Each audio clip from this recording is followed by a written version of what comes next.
What's up, guys? How you all doing? So it is Wednesday. We are midweek. Thank the Lord that is the case, even though I don't believe in any gods. But there you go. I'm going to say it anyway. So how are you all? Please do let me know in the comments how you're all getting on today. I'm really interested to hear how your weeks get progressing and what you're up to, and has anything cool happened. Do let me know down in the comments.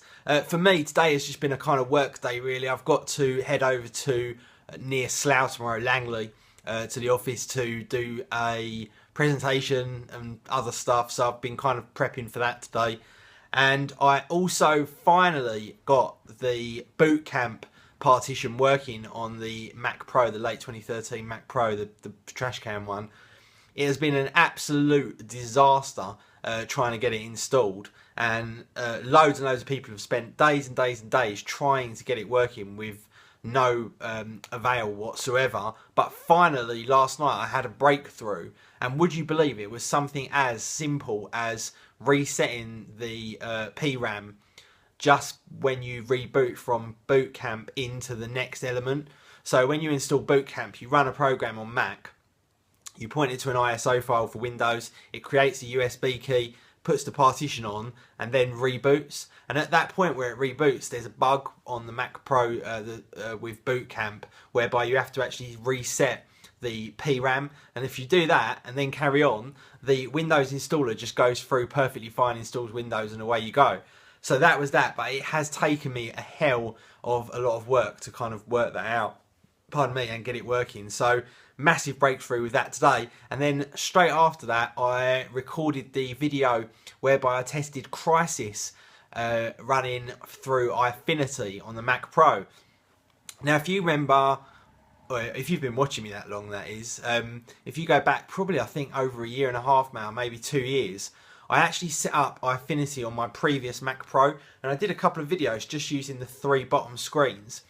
The issue has always been with iFinity, maybe, I don't know if they fixed it now, but the issue always was that you could only run iFinity over a single graphics card. So you could use Crossfire to add power, but you couldn't have 3 monitors in one and 3 monitors in another like I had on the previous generation Mac Pro. So when I got this, I just constantly thought, well, is iFinity going to work across all 6? Is it going to see it as just one graphics card, and is it going to work? And yes, I get it installed, put iFinity on, create an iFinity desktop, and bang, it's one big 4K screen, which is absolutely quality. So I had a little blast at Crysis last night over the 6 monitors. It's not saying that I would play, the bezels are too big, and I just don't really like playing that many games, to be honest, but it worked, and it was quite cool having such a huge sort of situation, you know, screen real estate to play it on. And I guess if you got like maybe like a Formula 1 game or something like that, it would be quite cool to have that kind of setup. But really you need like tiny little bezels to have multi-monitor setups for gaming, in my opinion. Probably a TV would be better, but then you've got crap resolution on a TV, unless you get a big 4K TV, but then with HDMI you're limited to 30 frames a second. So it's all a bit up in the air at the moment as to the best kind of setups for these kind of things. But I'm going to test out the this machine here, which is got dual 7970s, 32 gig of RAM, i7 4.5 gigahertz i7 quad core, and see how it compares to the Mac Pro, both in terms of boot camp, gaming performance, and also just the overall performance of the machine as well, like things like Geekbench and stuff like that in Mac. So that will be quite an interesting video to see how they hold up against one another, but that is in the future. I've also got a Mac Pro video coming up with a whole load of accessories, which certain, in fact I'm not even going to say it. I'm not going to say it. If people want to copy me, let them copy me. I should take it as a, what do you call it, as a compliment. So that is that on the kind of Mac Pro side of things. Now, for the most geeky thing that you guys will ever see, I don't know if I told you, I think I did. I went to the opticians because my eyes were getting sore towards the end of the day, and they said, look, you've got 20/20 vision, it's perfect, but your eyes are having to work quite hard to get that 20/20 vision, and it's got nothing to do with loads of screens or crap and shit that people talk about. It's purely because I'm getting older. I'm nearly 36 years old, and my eyes are obviously deteriorating. So my dad gave me a pair of his glasses that he's never worn, and I went out, had my eyes tested, blah blah blah, got the lenses made, and I've got them back. So I have now got my glasses, and even right to this second I'm debating whether or not to show you, because I know you guys are going to give me loads of shit in the comments, but I know I'm gonna, you know, my banter is with the force, so I'm quite happy to be abused.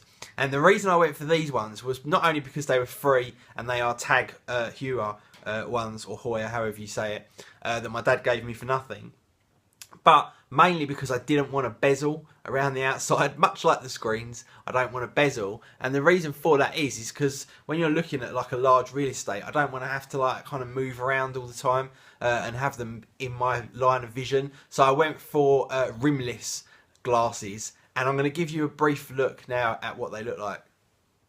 There you go.